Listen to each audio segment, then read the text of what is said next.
You're not making it easy to stand in the middle of the shot here. Come on, don't mess with me like this. Got to get this shot done. Okay, right here, right there. Stink, I can't, it's backward. Hey, it's the last day of Hope Youth Camp online, and I hope you've had a great week with us getting in God's Word and discussing with your small group members, and hopefully at different times throughout the week, opening up the Bible reading plan that went along with this and going through some of the questions. It's been a joy to be able to be a part of this with you, and I hope that one day soon we can do this in person, and we don't have to do this online all the time.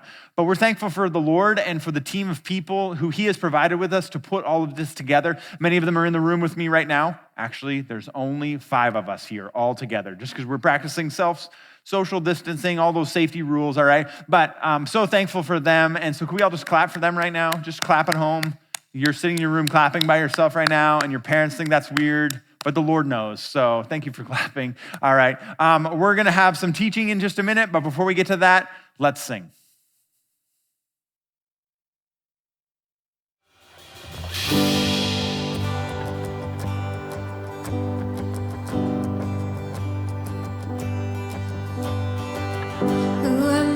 That the highest king would welcome me. I was lost, but He brought me. His love for me. His love for me. Who the sun sets free, oh, is free indeed.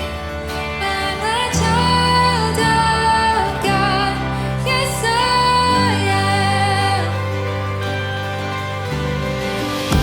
At last He has ransomed, His grace does speak. My life was a slave to sin, since I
the promise.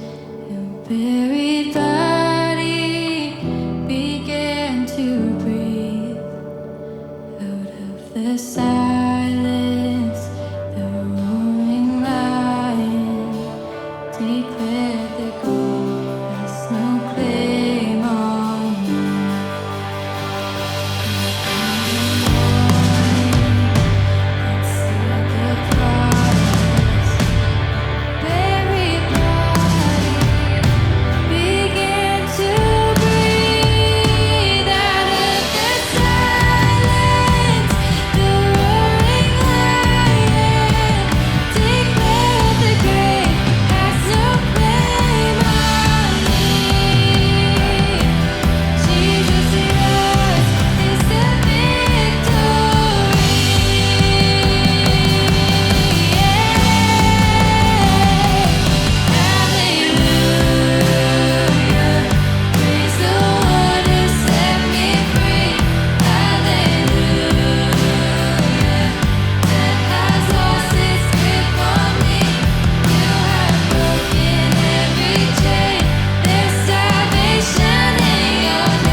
All right, here we are in our last session in our series, Jesus, My Anchor. If you've been with us this week, this is what we have been learning about. Throughout this series, we have been learning that Jesus is our anchor. If you have your Bibles, go ahead and open them to Hebrews chapter 12. This is where we're going to be today. We are learning about Jesus, the anchor of our soul, this great and awesome thing that he does for us. And as we've been going through this series, we've learned about some things that Jesus does for us, that he is capable of helping us, that he is sympathetic to our needs, that he is a guaranteed assurance for all of our worries and fears. And last time we learned that he is the substitute that we need because we can't do it on our own.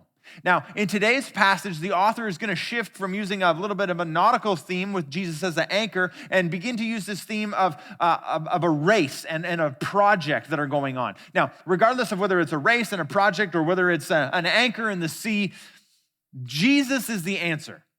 Jesus is what we need. Jesus is the determining, deciding, he is the factor in all of it that we need to look to.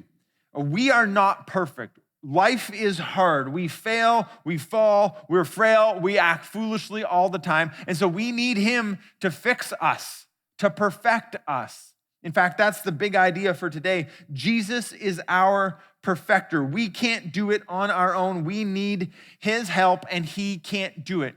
In Hebrews chapter 12, verse 2, which we're going to get to in just a couple minutes, it says that Jesus, we're looking to him, the founder and perfecter of our faith. Jesus makes it all possible. He is the founder and the perfecter. He's the one that gives us the opportunity to have faith and salvation, and then he's also the one who does all the work of changing us, the founder and perfecter. This is what we're going to look at. So, Hebrews chapter 12, I hope you made it there. The first word in Hebrews chapter 12, it says, therefore. Now, before we kind of move along, we have to know what's been going on because therefore is a transition from something that's been happening. In Hebrews chapter 11, which is sometimes referred to as the Hall of Faith, the author of Hebrews has been going through the greatest faithful people of history up until this point.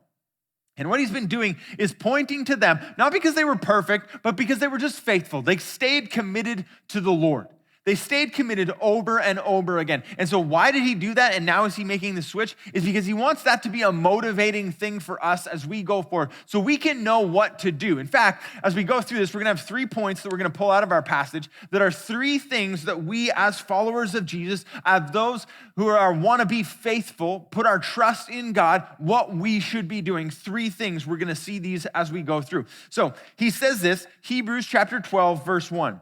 Therefore, since we are surrounded by such a great cloud of witnesses, let us lay aside every weight and sin which clings so closely, and let us run with endurance the race that is set before us.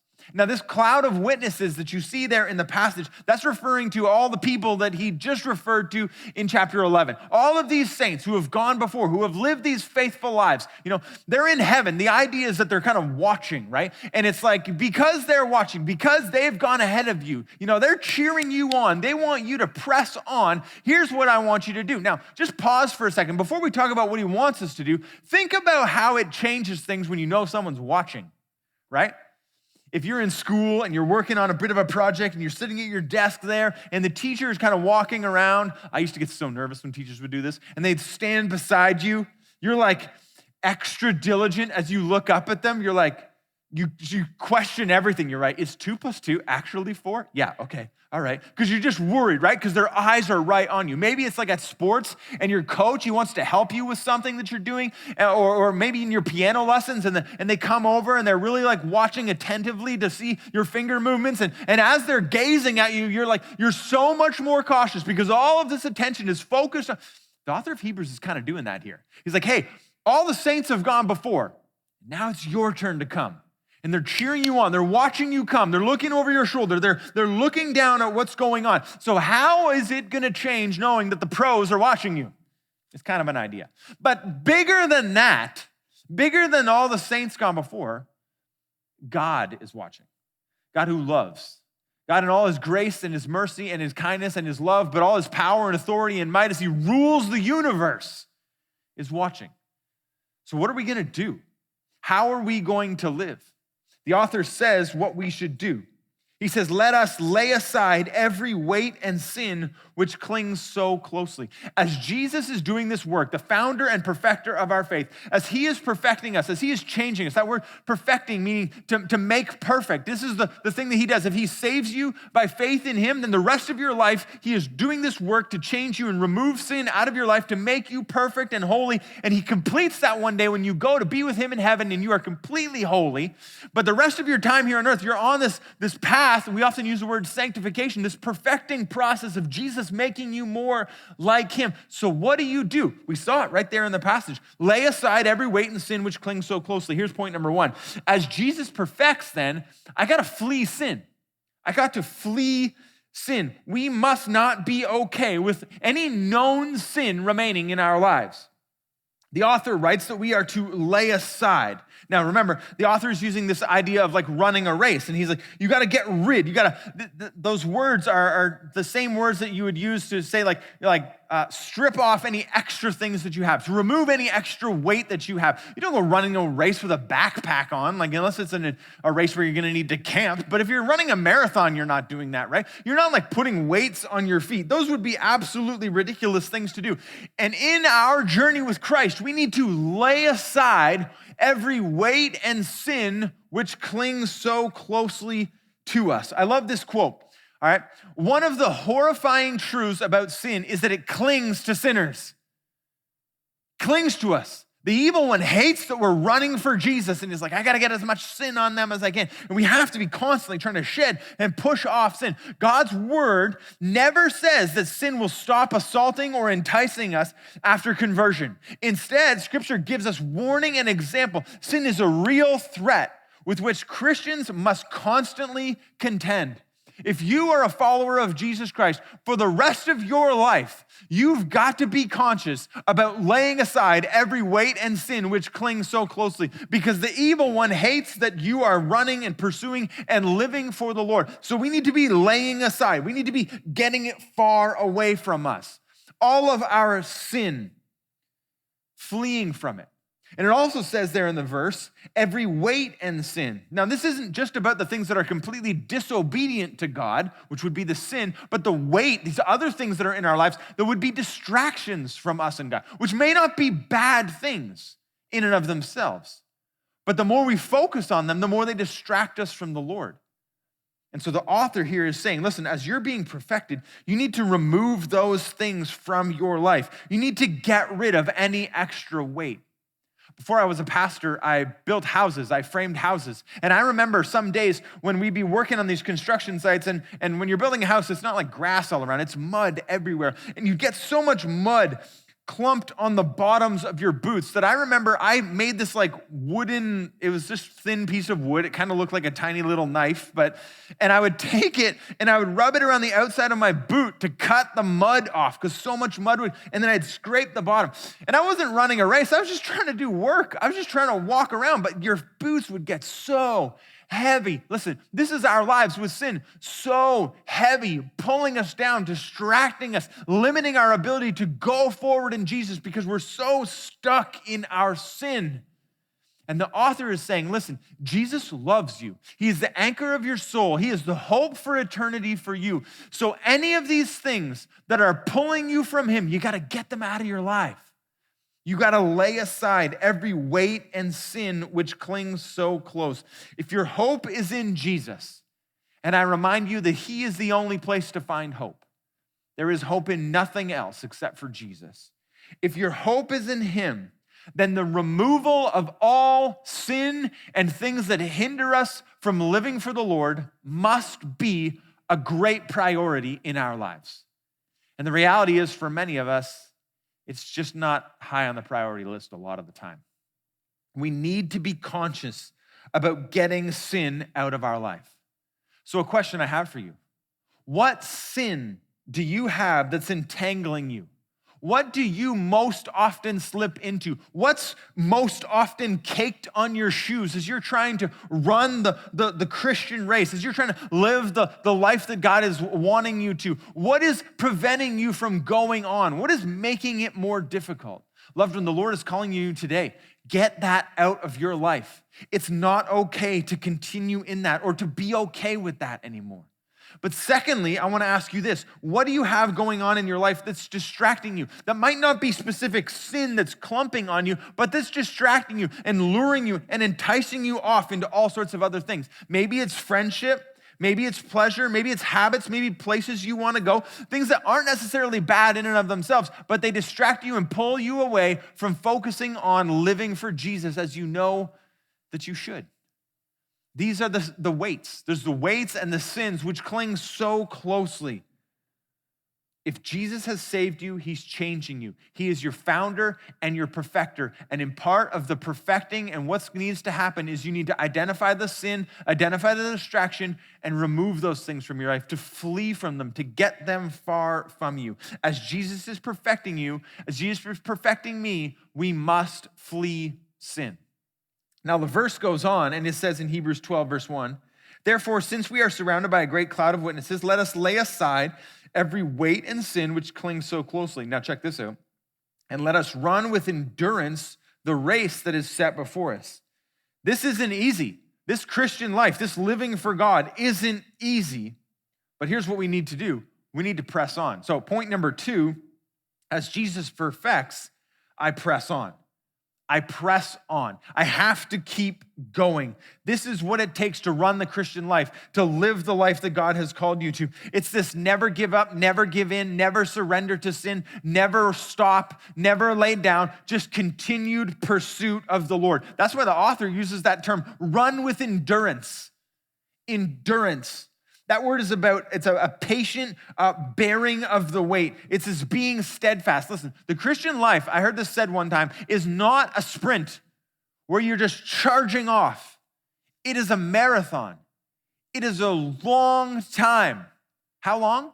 The rest of your time here on earth.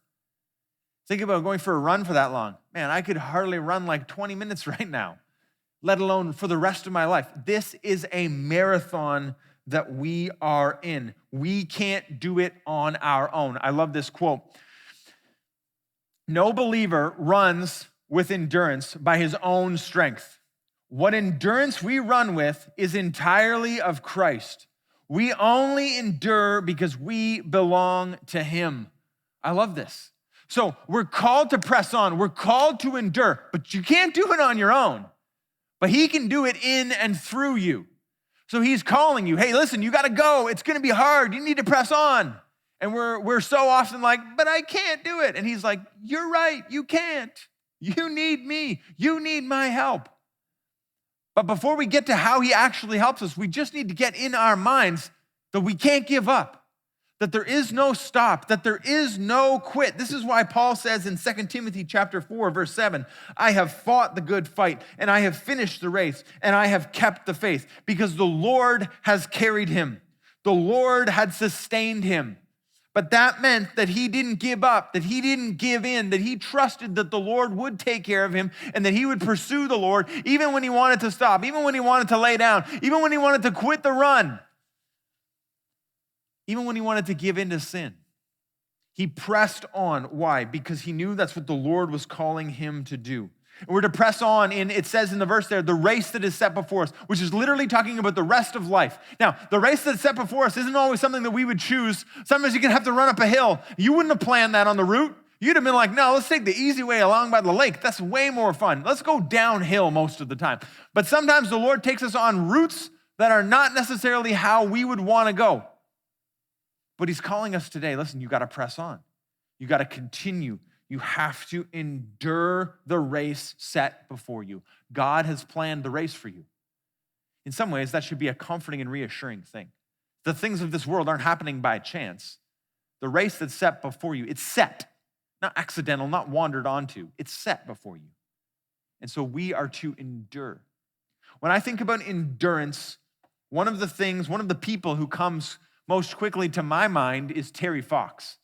And in 1980, Terry Fox, struggling with cancer, having had to have one of his legs amputated, he sets off on a journey to run across the country of Canada to bring awareness to cancer.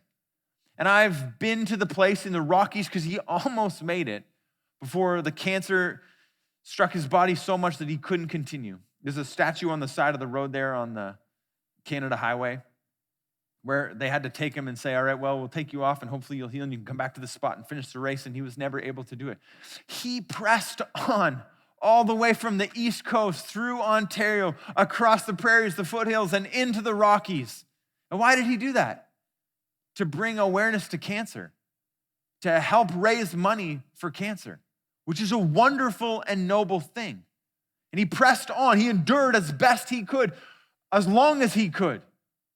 Now, loved one, that's a great and noble thing.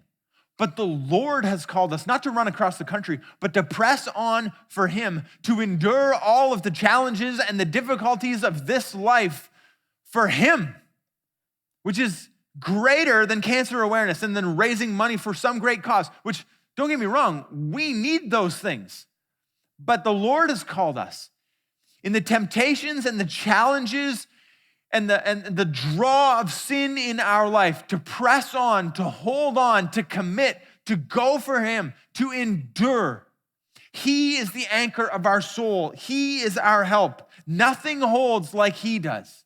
He is what we need. So my question for you and for me every day then is, are we committed to enduring in him?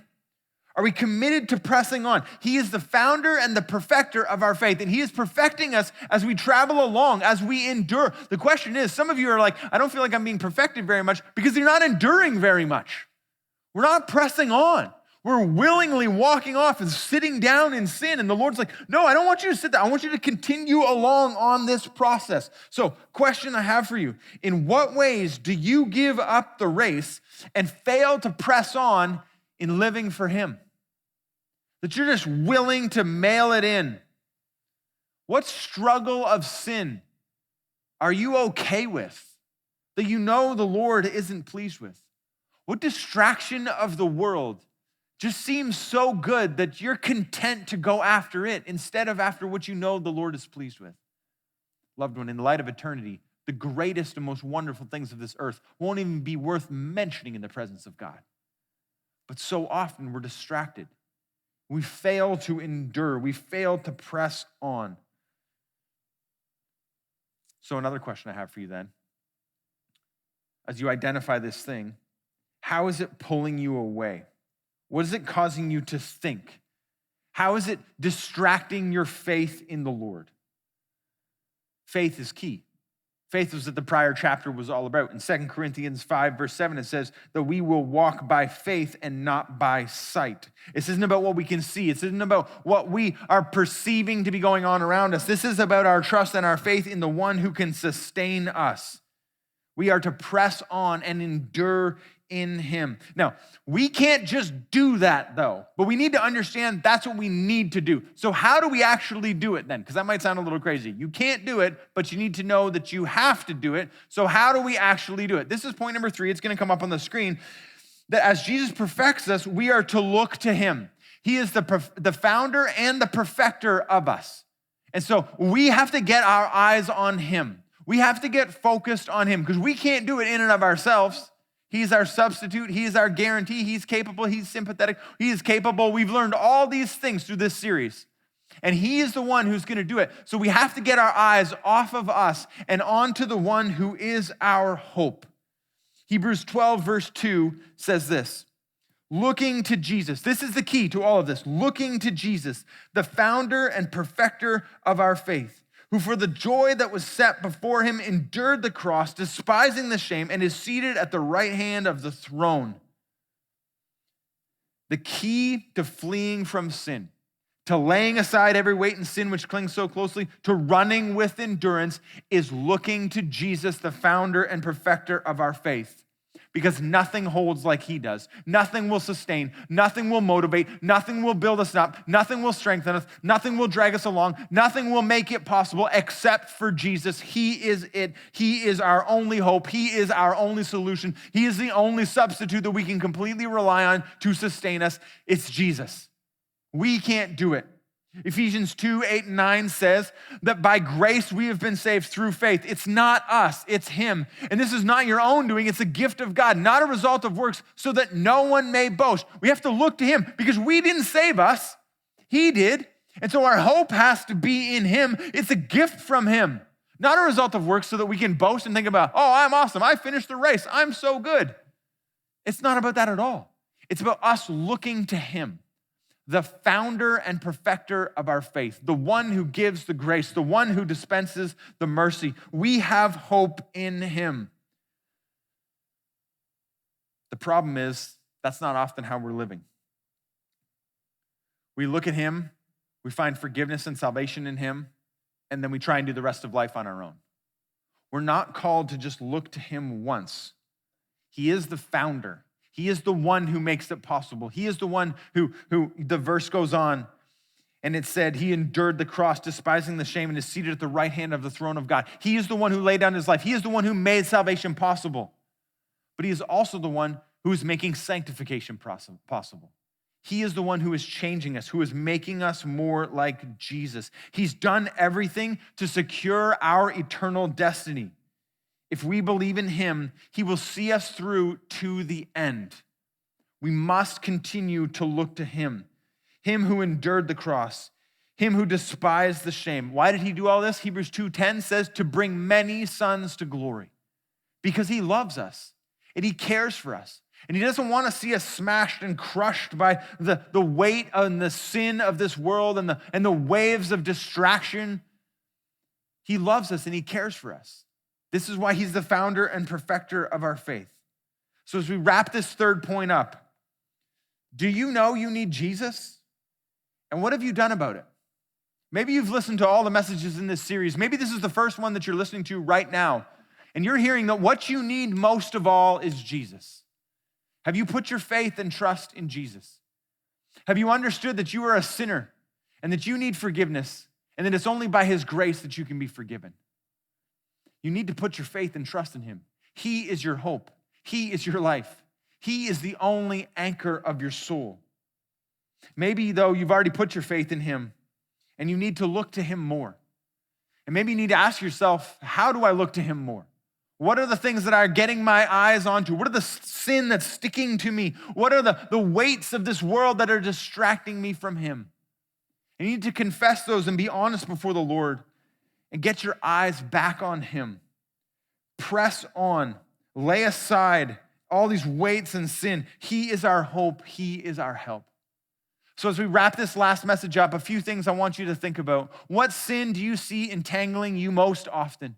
What is it that you know that you have going on in your life that God's not pleased with? What do you have going on in your life that distracts you from living for Jesus like you know you should? What is it? Don't be okay with it. Lay it aside, every weight and sin which clings so close. What ways do you give up on the race and fail to press on living for God? That you're so distracted that you just give in to things of this world. Do you know you need Jesus and what he's done for you? Is the truth of the gospel transforming your heart and your mind daily? And lastly, how do you need to look to him more and focus on him for help? He is our help. He is our hope. He is the only one who sustains. He is the only one who protects. He's the one who perfects. It's Jesus, the anchor of our soul.